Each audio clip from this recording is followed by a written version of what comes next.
The advice and opinions expressed by Dr. Granpeesheh and her guests are meant solely as suggestion and should not be in any way construed as child-specific advice. Dr. Doreen Granpeesheh is Dr. Doreen is an expert in autism. Doreen Granpeesheh. Dr. Granpeesheh. Dr. Doreen Granpeesheh. Dr. Doreen Granpeesheh is a visionary in the field of autism. Now you can ask her questions on Ask Dr. Doreen.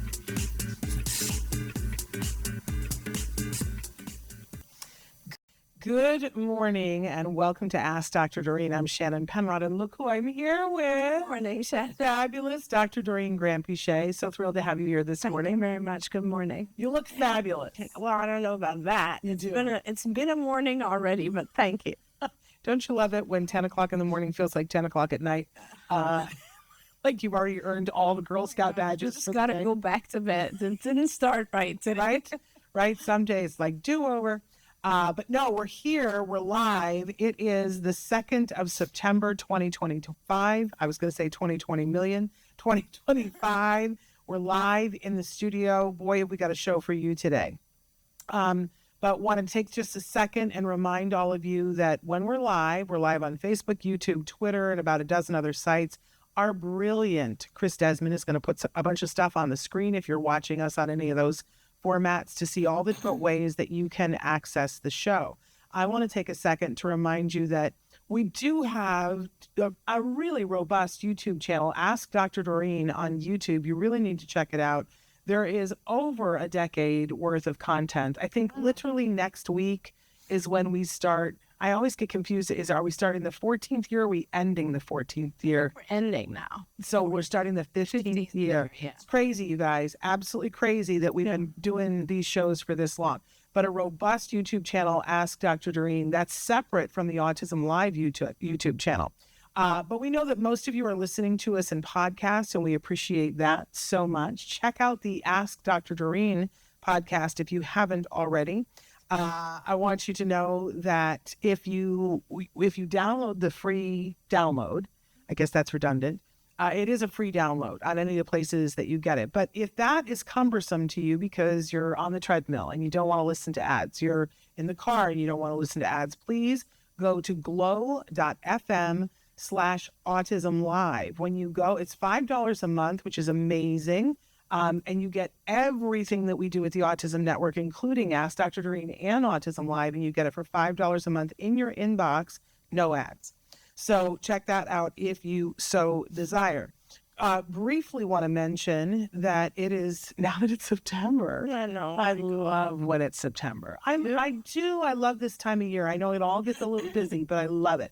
But it is officially, the tickets have gone on sale for All Ghouls Gala. Okay. So, and they're moving fast. And I really believe that it's going to sell out this year. So, and it's going to sell out early. So if you want tickets, they are, very inexpensive.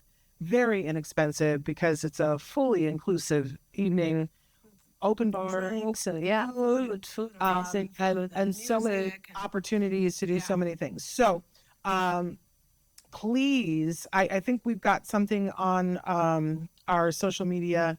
Of course, I can't think what the website is. I'm a total failure right now. If Chris knows, he'll put it up. But before the end of the show, but it is on October 25th. Yes, and in the Woodland Hills area of Los Angeles. And it is, I think, the Hollywood Halloween party. Everybody has said that to us, that it's, it's just the best thing. But the main thing that you guys need to know is that it all raises money for autism care today. Right. So that's really the thing. And even if you aren't able to be here, which you should find a way to be here.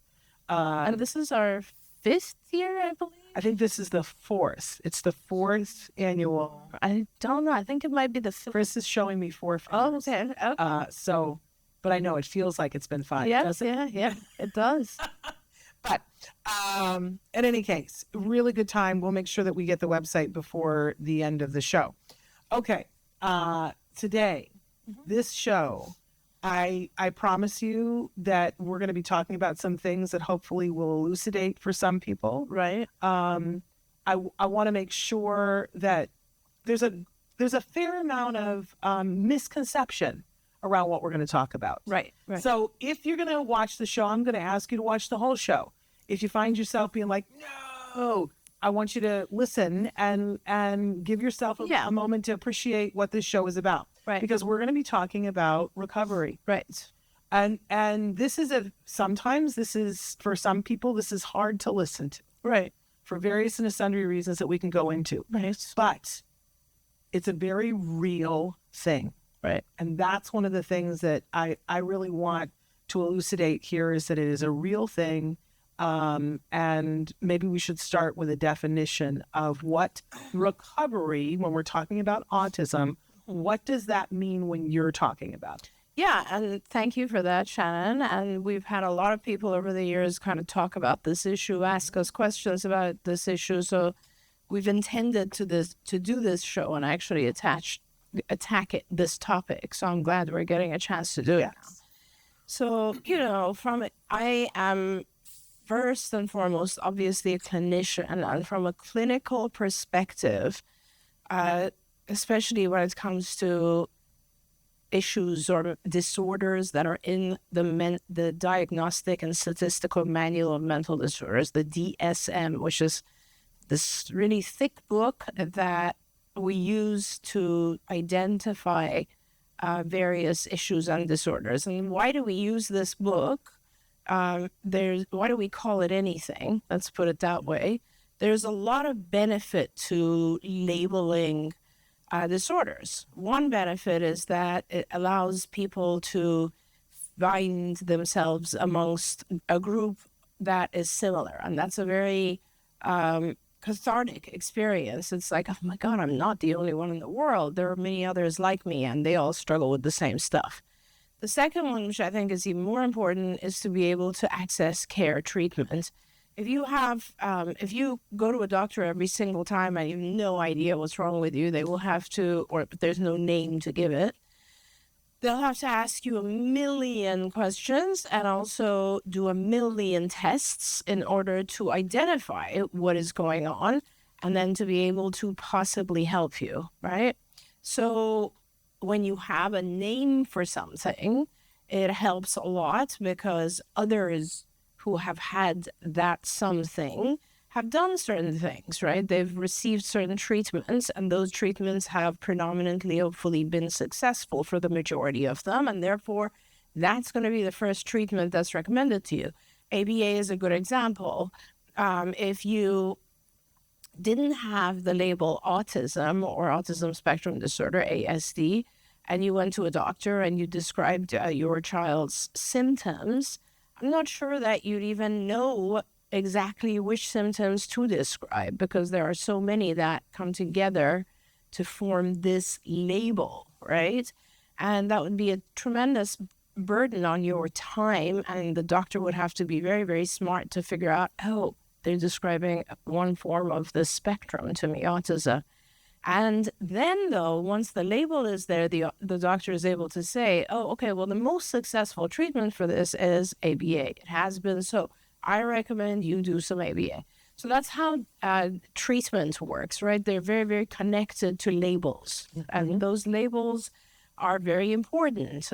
Obviously, another reason the label is important is that payers, insurance companies, depend on those labels in order to provide the right amount of money for treatment. Now, when those labels, especially in when we're looking at mental issues, mental disorders, but I think also in some physical disorders as well.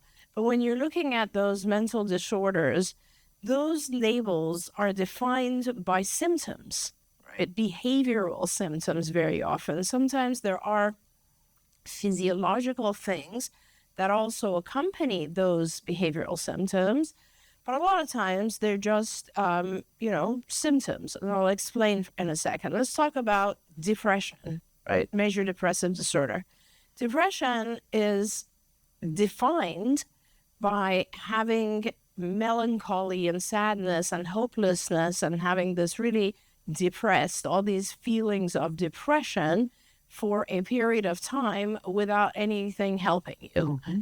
Anxiety is defined by having these symptoms of, not being able to breathe or rapid heart rate or all this sort of stuff anxiety is like worry, being scared of things. It can depend. These are all descriptive symptoms, right? And then you get a diagnosis of, let's say, specific anxiety or generalized anxiety or major depressive disorder or whatever it is, but it's based on symptoms that you have and describe. Okay, so autism or ASD. ASD is also defined by symptoms, by a series of symptoms. And in the last DSM modification, which was back in 2013, we changed it slightly, but still autism requires two different types of symptoms. One type is in the area of social communication, and these are symptoms like the individual has a difficult time in social situations. The individual cannot communicate as others in that age range would. The individual has nonverbal social issues like eye contact is difficult for them. All these different symptoms are listed, right? And if you have enough of the symptoms, then you check. You meet the criteria for the first part, the domain 1. There's 2 domains. So the second part has to do with these repetitive, ritualistic, stereotypical behaviors, like, on the one hand, things like hand flapping, body rocking, looking at things, gazing at them from the corner of our eyes, putting things in an order, doing things repetitively, opening and closing the door. These are all called what we call self-stimulatory behaviors, right? That is one section of one of the symptom domains. Other things under that domain, stereotypic, repetitive behaviors. So think of those things. For instance, other things could be, different types of reactions to sensory stimuli. So there are some social communication issues, and there are some repetitive, stereotypical sensory issues on the two sides. And if you have enough in here and enough in here, you bring them together. Oh, this individual has enough symptoms to actually receive a diagnosis of autism. Yeah. Okay. Now, all the tests that are done in the world are just done in order to not be subjective about those things. So in other words, either the child does have a language delay that is more significant than their peers would, or they don't. So we test it. Either the child does have social responsiveness issues or they don't, in contrast to their peers. So you don't have to test those things, but you can test those things. And you just want to be very clear that you have the 3 in this domain and the 2 in this domain, and they add up.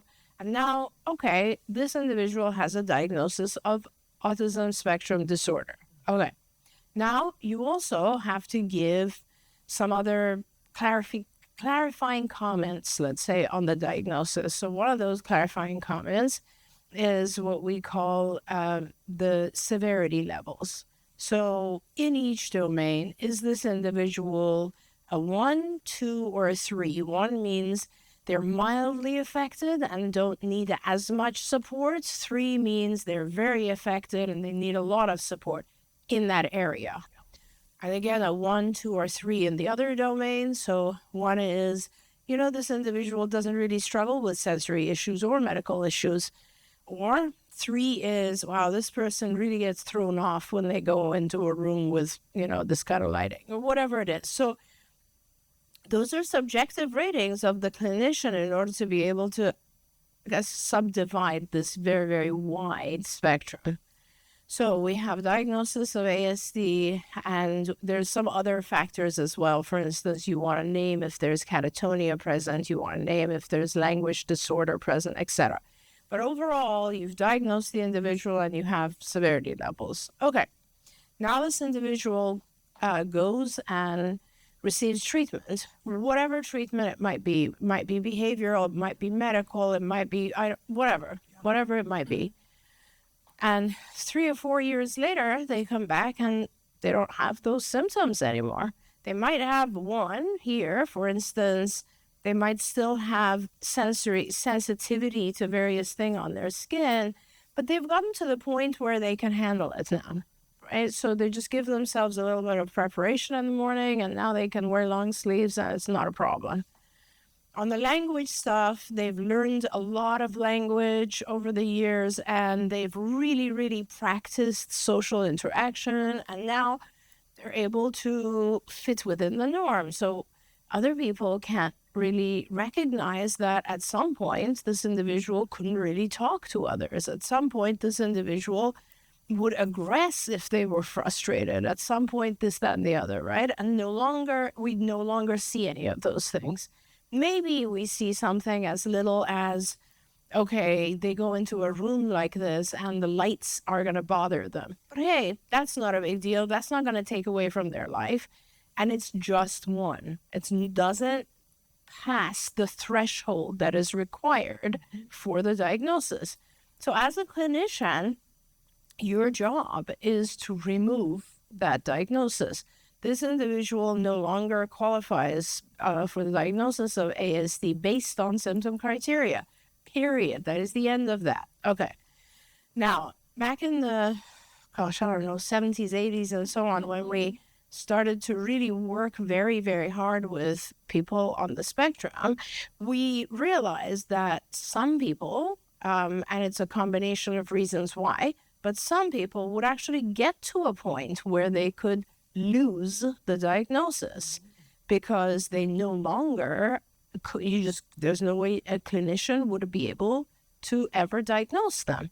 So this was, of course, 1987, very, very famous study that changed the entire world of autism treatment and also just the way we look at autism, right? And this was the study at UCLA by Lovos, and I was there and one of his students and part of the study. And what we did was we had 3 groups of children. One group was our kids, and there were, I believe, 10 kids in that group. And what we did is we worked with them very, very, very intensively, teaching them as intensively as we could. Like that means we trained their parents. We heavily had students from UCLA who would go to their homes. That's how I started actually in the field. I was one of the therapists who would go to the homes, and you would work and teach the child everything they needed. And then the second group was another group that was matched in age and functioning level, but they were at a different part of UCLA, which was more a psychiatric center, neuropsychiatric institute, and there they did a different type of treatment. And then the third group were kids who lived too far from UCLA for us to be able to treat. So they were our control group. And so, but all of them were matched when we started. So they all had similar language levels, similar eye contact, similar lots of different things, right? And so we worked with them for about 2.5, 3 years. And after that, we came back and we saw, wow, a lot of the children in the experimental group, in the first group, who were receiving, we called it all waking hours. So it was 40 hours of us, students, plus whatever the parents could add to it, of one-to-one teaching. Half of those children didn't fit the symptom criteria anymore. They came back, and it wasn't just us deciding that. It was actually another outside psychiatrists looking at these kids and saying, they don't fit the autism diagnosis, unknowing what their prior diagnosis was, right? So blank slate. So half of those kids, so actually 9 out of 19, I believe, were no longer meeting the criteria, right? And so that was a very, very important thing. And when we started writing, whereas in the other 2 groups, it was 2%. So this group was 47%, which is basically almost half. And the other group was 2%, right? So it was, I think it was 1 individual out of 19. So basically the bottom line was, wow, it is possible to do a certain number of things and for the individual to actually lose the diagnosis of autism. So then everyone really, really focused on what are those things that you can do to eliminate this diagnosis. And that was the beginning of ABA. And it was called behavior modification. And then over time, it became applied behavior analysis. And the whole field grew tremendously, as you know. It's been fun to watch. So, okay, now we have this incredible field. And what was it doing in the beginning? Oh, right. It was getting rid of all these symptoms that are diagnosed as autism. It was recovering kids. What does recovery mean in clinical terms? What it means is the loss of symptoms so that you no longer qualify for any disorder that you were previously diagnosed with, whether that's depression, anxiety, PTSD, OCD, autism, you name it. It's always the same. You either have enough symptoms or you don't. If you don't, I could say, in clinical terms, we don't use the term remediated because that's very different. That's a different thing. But I could say loss of symptoms, but it is very clearly referred to as the individual has recovered from this disorder. Okay, so let's apply that to, let's say, PTSD. Let's say someone has post-traumatic stress disorder, right? If they were to not do anything about it, they would have a very difficult time because that would kind of overshadow their lives. Same as autism. If they were to now go and get a bunch of treatments for it, maybe just cognitive behavioral, maybe medical, it doesn't matter. If they get a bunch of treatments for it and they come back, they have now recovered from PTSD. Doesn't mean that, like, for instance, they might still go into a location and feel uncomfortable, but it isn't a severe enough symptom to be classified as a diagnostic symptom of PTSD. Same thing with anxiety. Let's say you have anxiety, the severity and the length, duration, and all of that has to be so significant that it's diagnosable as, let's say, generalized anxiety, okay? Now, if you go and get treatment for it and you come back, you might still get a little bit uncomfortable in certain situations, but it's not going to be any different from the rest of us. And it's going to, most importantly, it is going to allow you to live a healthy, happy life. And that is, these things that I'm saying, Shannon, are all connected in clinical terms. It's like these symptoms exist, they make your life harder. And not just harder, but to the point where you feel it's a disability. You are disabled because of these symptoms. We work on them. The majority of them are alleviated or just gone, and you can live a life where you don't feel disabled. It's really that simple. It's that. And so for us, for a very long time, we're very proud of being able to say, so-and-so was recovered from autism. Okay. Now, and we published studies on this, and I made a videotape showing that it's possible. And why did we do all that? We did all that because we wanted to give people a hope, first of all, parents especially, because when you first receive the diagnosis, you know that, and often that we have this conversation often with our friend Bryce, and she's like so angry because the doctors make a point of trying to take away your hope. Yeah. You know, like so many parents would come and tell me, the doctor said, take him home and make him comfortable. He's never going to be okay. You know, save your money because you're going to need it. The rest of this is such a terrible thing to just really think it's your job to remove all hope, you know? So a lot of times that would happen. And so for us, it was like, no, parents of kids who've done extremely well, who have recovered, whose symptoms no longer classify as autism, go out there and talk to the world about it. Let's publish on this. Let's make a video. Let's do everything we can, because we don't want the next parent to give up. We don't want the next parent to think it's not possible. Now, why is that important? Okay, because now I've come back after like 5 or 6 years of being out of the field, and I got to tell you, it has gone away. There's very, very few people, in contrast to 2018, I would say, or even 2015, who would believe that it is possible to lose the vast majority of the symptoms of autism in such a way that you can lose the diagnosis. People don't believe that anymore. Yeah. And if they did believe that, I would see a lot more hard work being put into it. And it's just not happening, Shannon. And I say that not just from the parents' perspective, I see parents who will come in and will cancel sessions all the time because they think, oh, what's the big deal? I mean, I cancel 2 hours here, 4 hours there. It's like speech. He'll get some more next week. Whereas I promise you this, I can talk about this forever. No parent back in the 80s, 90s, even early 2000s would ever cancel a session.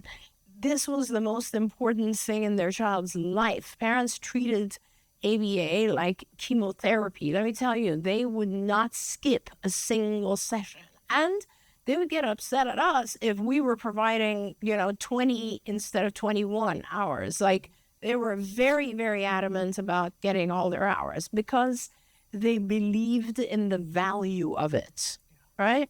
And not just parents, also people coming out of school right now.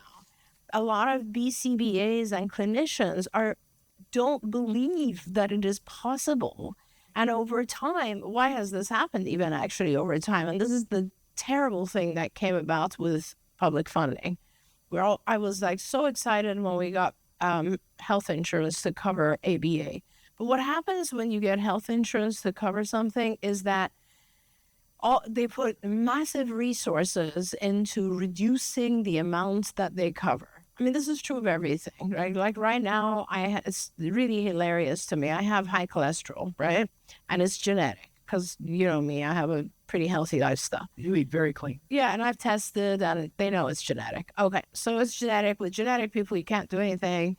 So my doctor recommended these medications. And, I also have a lot of back issues, so I cannot take statins because they kill my back.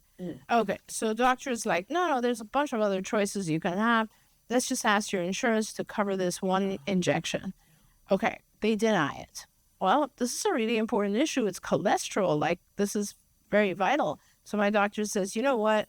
It's okay. I've tried to fight with them. They won't allow it. Let's get you a heart CAT scan and make sure there's even plaque in your heart. If there isn't, we don't have to worry about it. Okay. So I go and I do this ridiculously complicated procedure. They, test my heart to see if there's plaque. They speed it up, slow it down. Horrible procedure. Lo and behold, there is plaque. So we must put this medication in place. Guess what? They deny it again. So we did all this and they denied it again. Now I talk to my doctor and he's like, well, we're gonna try a different medication. I mean, this is what payers do, right? So even something that is as clear as a CAT scan, they will deny. So when it comes to something like ABA, over the years, an ABA's dosage is hours, right? The more hours you do, the more the child learns. We've published so many times on this. So payers reduced it. They pushed back. Everybody thought, what's the big difference between 40 and 35? What's the big difference between 35 and 25? Let's just do 20. Meanwhile, parents are canceling.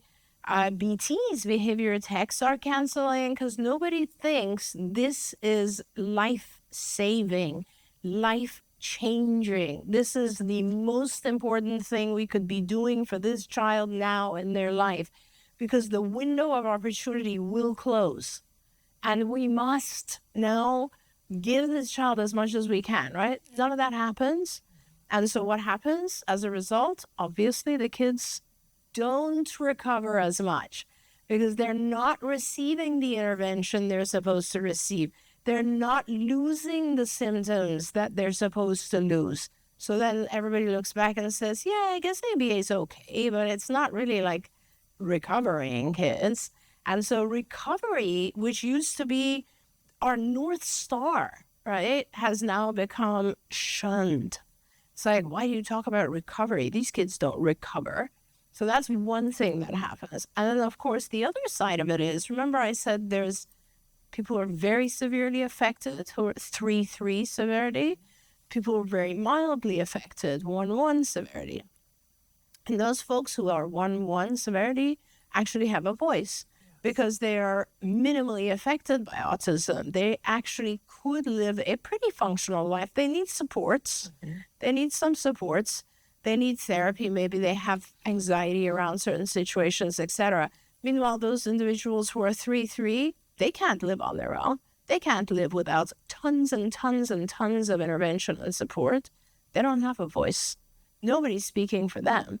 So the individuals who are 1-1 find it offensive that we are trying to recover them and the other people who are more severely affected. And they say, why do we need recovery? We can live perfectly fine the way we are. And that may be true, but the truth is, if you as an individual can live perfectly fine the way you are, you should never have received a diagnosis to begin with. Because a part of every mental diagnosis is it must be severe enough to significantly detract from your social life, your work life, your home life. If it doesn't, if you're perfectly fine, you don't need help. In fact, you don't even have a diagnosis. You're fine. You may have all the symptoms, but their severity is not sufficient for you to get a diagnosis. So, great. Please keep living your life. That's wonderful. But somehow, in my opinion, we really do need to take away this dark cloud that is on the term recovery. There is absolutely nothing wrong with that term. It means you've lost the symptoms you used to have. So that was my 30-minute rant on the subject. Do you know I'm passionate about this? I know you're passionate about this. You've devoted your life to it. Yeah. I want to throw a couple more logs on the fire and hear your thoughts on it. Having been in this community now for 20 years. Yes. And being a parent in this community, which is vastly different than being a person on the spectrum. But I talk to my son every single day, and he has a lot to say. Great. And I talk to a lot of my friends who have a lot of things to say. And what I keep hearing is the word identity and the difference between how we all view autism. That there are a lot of folks that are on the spectrum that are probably more in the 1-1 category who have big thoughts about their autism. And they view it as their identity, that it is their identity. And so when you talk about recovering it to them, that means you change the way my brain works. And which is true, actually. And that's part of their identity. Well, I think the finer point for me is when we talk about... But let me ask you a question. And these are the things I wish I had a chance to actually talk to more individuals about this trait. That would be awesome. That would be awesome. We do change the way your mind thinks. Yes. What do you think happens when someone has major depression? Well, a lot of that is inner thought. Which is based on someone teaching them how to change their thoughts. Yes. How we survive life by learning to change our thoughts. And part of that is teaching. I think the finer point, and we actually had a question, and I'm going to get to that because this was a question that was asked of me and said, I want to know from Dr. Granpeesheh, because I feel like there's a difference between autism, because I've come to look at the way my son's brain works. Even now, my son's brain works differently than mine. It's so much more elegant. You've talked about this endlessly. Absolutely, the things that the client that you had that could walk into the room and immediately tell you how many ceiling tiles there were. Right. Like this elegance that there is from a brain that has shaped forms differently. Yes. I think people are calling it neurodivergent now, right. Instead of sticking to the autism, although it feeds in all these other things. But the point is, they don't want to lose that. Right. That's their identity. And they don't want that taken away from them. And so I have started saying that, it's removing the disabling aspects of autism. You can have a brilliant brain, but if you can't convey your thoughts, you're trapped. Yes, and that's a great way to put it. But also, it is toning down the brilliant parts. And I want to talk about that for a second. That's a bummer, though. No, it's not a bummer. Okay. It's only a bummer if you don't want to live in society. If you choose to live an isolated life, then absolutely, that's Einstein, that's Heidel. There's a lot of people that I could name, right, who live outside of society. And even with Einstein, for instance, and he had these incredible brilliance, and we believe he had autism. Yeah. And if you think about that, if I walk into a room and I have the ability to count all the tiles, and I know, it's funny because I had the experience with this one child, that was all he could do. This is what he would count, then he would count those, and then he would count all the lines on those, and then he would count these, and then he would count all the objects, then he would start counting the lines on your t-shirt, and it would get to a point where it did not matter what else was going on. Now, if that's how he chooses to live and his parents choose to live, he doesn't need intervention.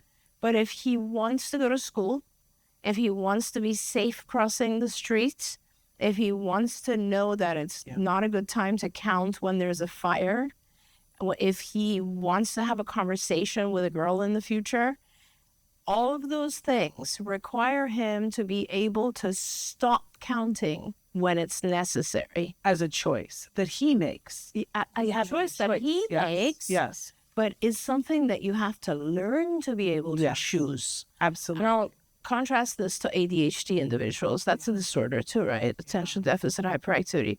Why is it a disorder? Because of how difficult, there's so many reasons. ADHD makes life so much harder. Yeah. But think of the individual with ADHD who's never been medicated, who has lived most of their lives with this, right? What has happened to them over the course of time? They've probably really, really, really struggled to get decent grades, right? Because they can't attend. Yeah. They usually get up and leave the room in the middle of conversations, which basically means they're missing a lot of conversation that's going on. So therefore, they would be more isolated. Yeah. They lose their things because they don't remember where they put them, which means that's very depressing to lose things that might be of value. Think of all the symptoms and how that affects your life, right? So what happens with that individual? We give them medication. We teach them awareness, how to be present. And yes, they can choose to practice those things or not. Yeah. Right?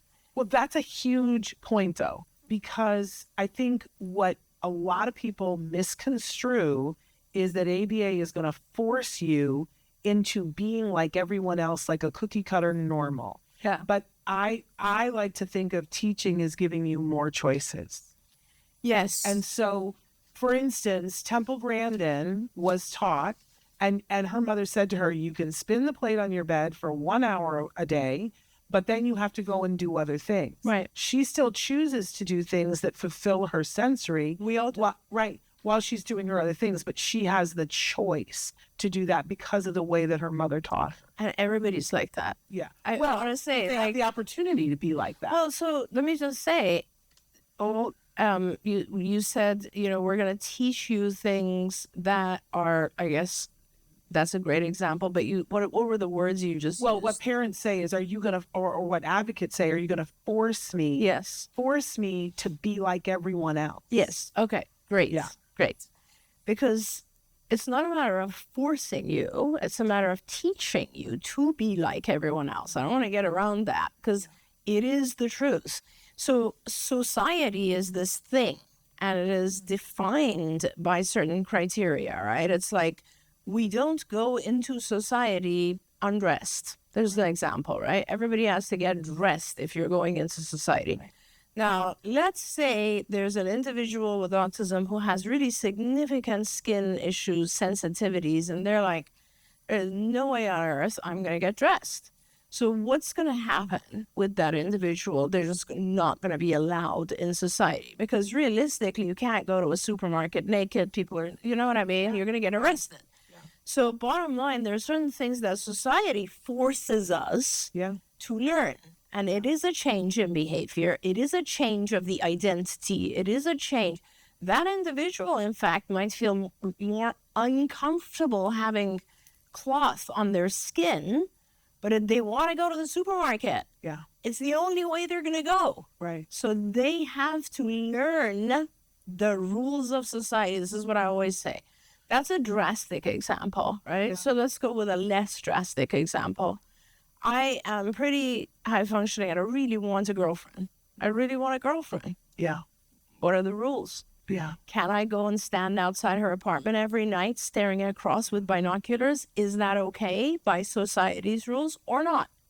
Should someone teach me Yeah. what's okay and what's not okay, right? And then when I learn, obviously it's a choice. Right. If I keep doing that, I'm never going to get a girlfriend and I might even get arrested. Right. If I do stop doing that and learn other ways to communicate and I choose those, Yeah. I'm possibly going to have a relationship. Yeah. So all of us, this is what I keep trying to say, we all have identities. I have an identity of being an Iranian, as well as, being an American, as well as being a psychologist, as well as being a CEO. Like these are the things we do in life form our identity. Our background is part of our identity, all of that.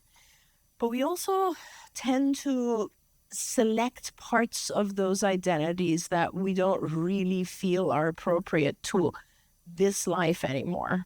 So, for example, maybe I should be covering myself because a lot of people in Iran do. Yeah. Maybe I should take my shoes off at the door because a lot of people do. It's you select and you mold over time. That doesn't mean you lose your identity. Yeah. You know what I mean? And I think that's I'll the keep point. arguing. Yeah. I think that is the point, is that I think if people, all of my friends that might be watching, and by the way, I wanted to say hi to Michelle and I wanted to say hi to Joanne. And Rodney's watching too. So thrilled that you guys are all watching us live.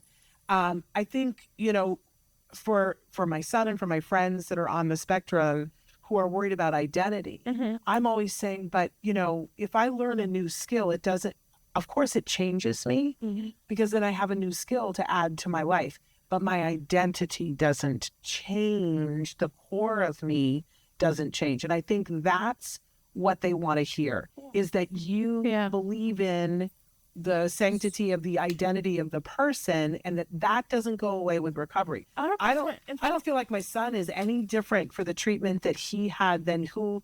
I mean, that's not true. He is different because he can do so many other things.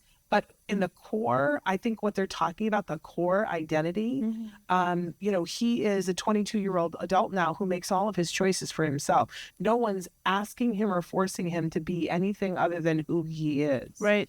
But I can remember the time that he laid in the hallway of a friend's house and said, what do I need to do to get the other kids to play with me? Yeah. Or sheer frustration of that. And that's a very, very big sentence from someone. Oh. And lots and lots of... Oh, there was a time that just would have been a tantrum. There you go. Or so, like you look at just, let's say, a basic symptom of eye contact, right? If I teach you that in social relationships, you need to have appropriate eye contact, I'll give you the amounts and the people and where you look and all that sort of stuff.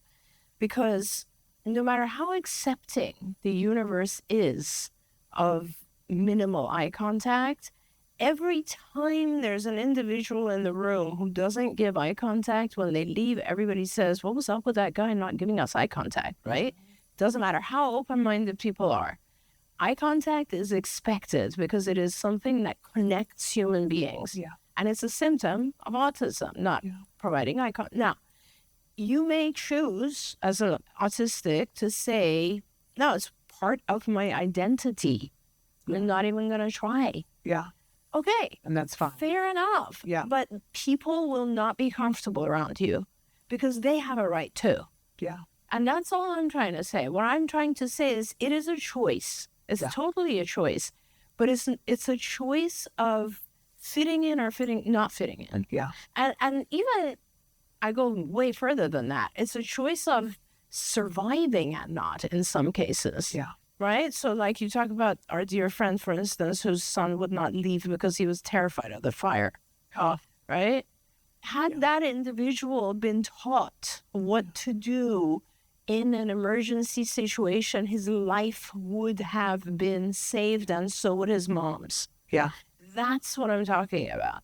And you can't, when I look at, we were talking about this last week, which is just a beautiful and delightful thing. I started listing all of my recovered individuals, right? And to me, recovered doesn't mean they are symptom-free. Right. What it means is that they no longer have the diagnosis of autism. They would nobody would give them a diagnosis today, your son as well.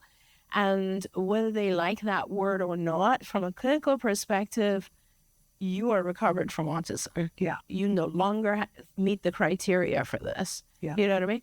And there's a joy to be had in that. It's the wrong perspective, in my opinion, with all respect, to just think, I don't want to give this up. This is part of my name. Like, it's a part of who I am. It's like all foreigners saying, I don't want to give up my citizenship and become an American citizen. It's, you can gain this, and don't worry, you don't have to have that label. Yeah. You are still who you are. Remember, who you are produced this label. It's the label you're losing, not who you are. Well, it is the thing I like about neurodiversity is that people are turning towards that. Different. And and so that's how people are identifying instead of autism, because I don't want to leave out the fact that my son's brain does work differently than mine. And if I had the choice, I would pick the way his brain works. Okay, but do you think your brain works different than mine? Yeah, oh, well, yes, So because do you think we're also neurodiverse? Well, that's why, I mean, I think neurodiversity is every single human being. We do not function the same. I don't even function the same with my kids. yeah, of course not. But everyone has different brain functioning. Yeah. Everyone does. Yes. And some are, I mean, that's all I have to say. Like, everybody does. But I don't want to leave out the fact that my son's brain is a particularly elegant, and I think that for the people that I know in the community that identify as neurodivergent, they would say, yes, that's a part of our subset. And I don't want to leave out that removing all the disabling aspects of it makes it that much more elegant. When I look at my friends who have kids who are so severe that every day is such a challenge. Yeah, sure. And, that they don't, as we were talking about our friend who, her son, who was a gentle giant, would not leave the house. Yep. While it was on fire. And so she sat on the stairs and they perished together with their arms around each other, which is beautiful but tragic. Extremely because tragic. it could have been prevented. And of course, there's a whole thing now in their name. It's coming up. It's like September 23rd. There's a whole big push of practicing leaving your home, getting help for your child to know what to do in a fire so that never happens again. She was a wonderful advocate and mom, but that had not happened to her. But I don't want to take away from the fact that I think the big stumbling block is that people associate it with eugenics, like you're trying to get rid of them. Yeah. Nobody's trying to get rid of them. Trying to teach you so that you can have choices. Right. But I know a lot of people who function in society and go home and do whatever they want to do. And they're not all on the spectrum. Well, you either are or you're not. That's the other point. It's like, if I say, I don't want to really get rid of depression. Right. Let's just keep it for a while. Right. Like, let's keep depression around. Yeah. Let's keep really severely depressed people. Yeah. Yeah. That's what I'm saying. The problem is, I think, and I'll cut right to the chase, I think that people just don't want to consider autism, ASD, a mental disorder. Yeah. Well, that's the truth. Yeah, and it is. That's not the Bible. It might not be in 5 years. Maybe it'll be out in 5 years, right? Homosexuality used to be in the DSM. Yeah. So I'm as open-minded as anyone on this subject. Yeah. But until it is removed or subdivided and parts of it removed, yeah, it is a disorder. And when it's a disorder, by definition, that means it is reducing the quality of life for the individual.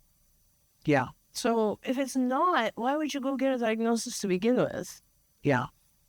Interesting point. I want to acknowledge that the Pettit fam said been lurking but listening. Okay. And I appreciate that because I feel like there's a lot of people who just hear the word and their brain and maybe their sphincter goes like that. Oh, so like there's so much negativity around this terminology of recovery, where it's like it is referred to as like a claim, a untrue claim, all that sort of stuff, And I would say I feel even more comfortable. Honestly, it's not really about losing the term autism, but I feel like people can maintain their identity and say, hey, how you say, like in the DSM, there's addiction, right? There's lots of different types of addiction. And people, when they've gone through, and if they haven't had a drink for 10 years, they still call themselves, I'm a recovering addict. Yeah. Recovering. Yes. Right? In the process. Yeah. And I think it's not a negative thing. Like I just don't see it as a negative thing. And I'm sorry that anyone would, because it's a really positive thing. Yeah. It's like whatever your choices you have made from all the things that you learned have led you to no longer qualify for this mental disorder. Right. You no longer need services or help. Right. You're not struggling. Right. And that is the point. That's why I always refer to it as removing the disabling aspects. Yeah. For me, when my son was first diagnosed, people called it autistic. Yes. Then I saw on Oprah, I saw Holly and Jenny, and Holly referred to it as having autism. And I thought, well, that sounds better to me. Right. Then we started treatment at CARD, and I believed very much in the concept of recovery. I had every reason to believe in the concept of recovery. And we started to say that our son is actively recovering from autism. Right. In fact, somewhere on the website, Autism Live, it still says that in my bio or something. Right. And then after years, I have to say, I succumbed to peer pressure, and I said, I will stop using the word recovery, but I will never stop talking about the concept of it. So does it feel better to say no longer qualifies for the diagnosis of autism? And I have said that. But does that feel better? Yeah, it does. Does that feel better to the individual themselves? Well, when he asked for me. Well, Jen gave me the words he wants me to say. Okay. He said, because I said, how do I describe, do I say, whatever? And he said, I say it all the time on the show, I'm a pony, a parent of a neurodiverse individual. Right. And I get that. He leaves the word out. He says people have all the wrong misconceptions about the A word. Okay. But that is one day we'll have a huge discussion, which I'll enjoy so much. Yeah. But that's a different issue. That's an issue of diagnostics and labeling. Yeah. Which was the first part of my thing here. But I just want to know which one feels better. Interesting. Does it feel better to just call it neurodivergent? Why does that feel better than autistic? Well, I'll ask him. Yeah. I don't want to presume. Yeah. But it's a hot topic. Oh, I know. We should have many more shows about this. We absolutely should. And one of the things that we say on Autism Live is, whenever we're having a guest, I always say to them before they come on the show, I'm going to let you define what your relationship is to autism, because I feel that it's important. You should get to use whatever words you want to use. Right. People correct me all the time when I refer to Jem and me as a neurodiverse. Right. That I'm the parent of a neurodiverse individual. I've even had Dr. Stephen Shore said to me, technically that's wrong. It's neurodivergent. That's the proper word. And I've said, yes, but he means it in a different way. And it's the word he chose. Yes, absolutely. So I'm not taking issue with it. And it's interesting that you're telling me that it's wrong. Well, so I'm trying to just tie it back to the beginning of this kind of conversation we're having. I think if we take away from us, clinicians and the world, the goal that is called recovery, if we take that away, the value of ABA will continue to go down. And that's so big. Sad. This is a big part of what I was trying to get at. Is that we had a goal, Shannon. We used to have a goal. It was the loss of all symptoms, or the loss of at least enough symptoms that this individual would no longer qualify for autism, would be recovered. if individuals come down and say, we don't want to be recovered, Yeah. then the goal becomes, what's the goal now? The goal is going to be, oh, I guess I could maybe just then teach him to say hello. The rest of the social stuff doesn't matter. Like, it has a very direct impact on the future of therapy. That's a big part of it, is that, well, if the individual doesn't want this stuff, what are we actually teaching?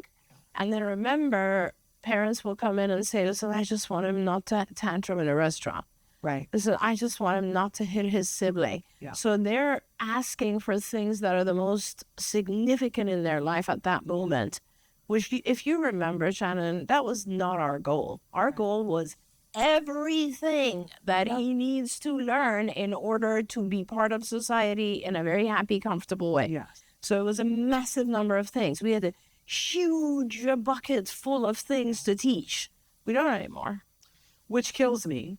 You know, I'm in the category of whenever I get an opportunity to speak to BCBAs, I have a slide that I have that says who voted intensity off the island. Right.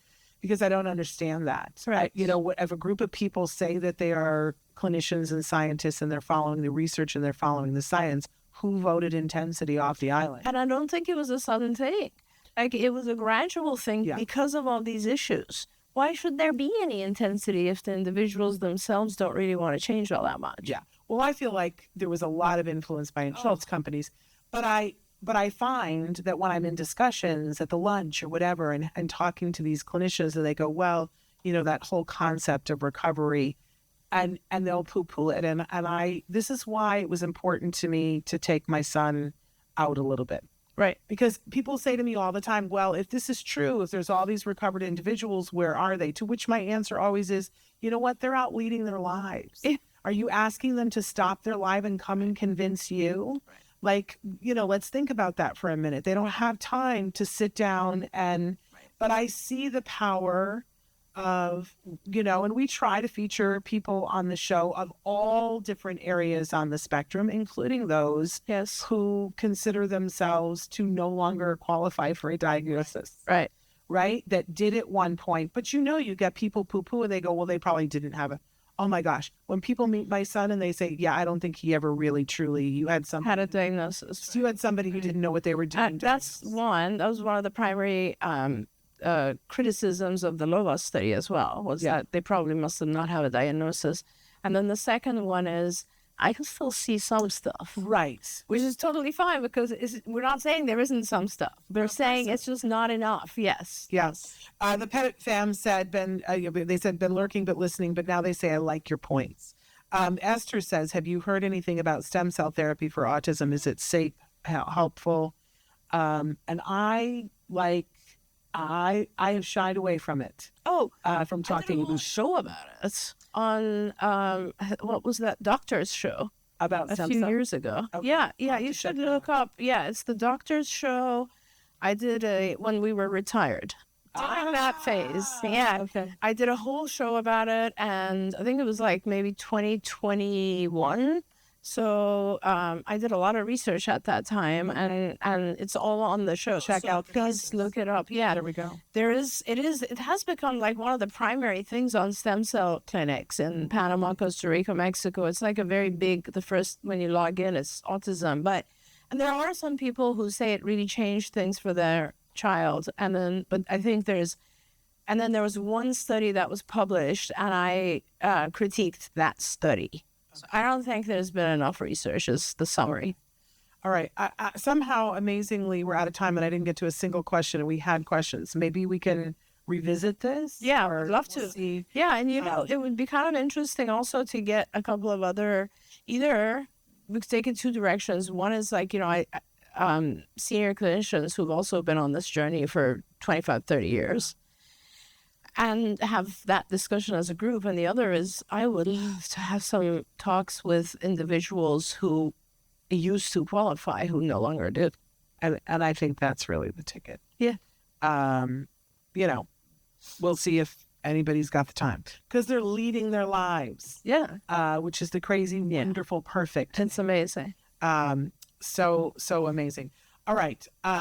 Just wanted to say we've got a great show tomorrow. We're having the folks from Autism and Entertainment back Oh, great. tomorrow because they've got a bunch of really fun conference stuffs, panels coming up about working because, Wonderful. the ability to be able to work. Oh, It's everything. Exactly. Right? You want to be able to work.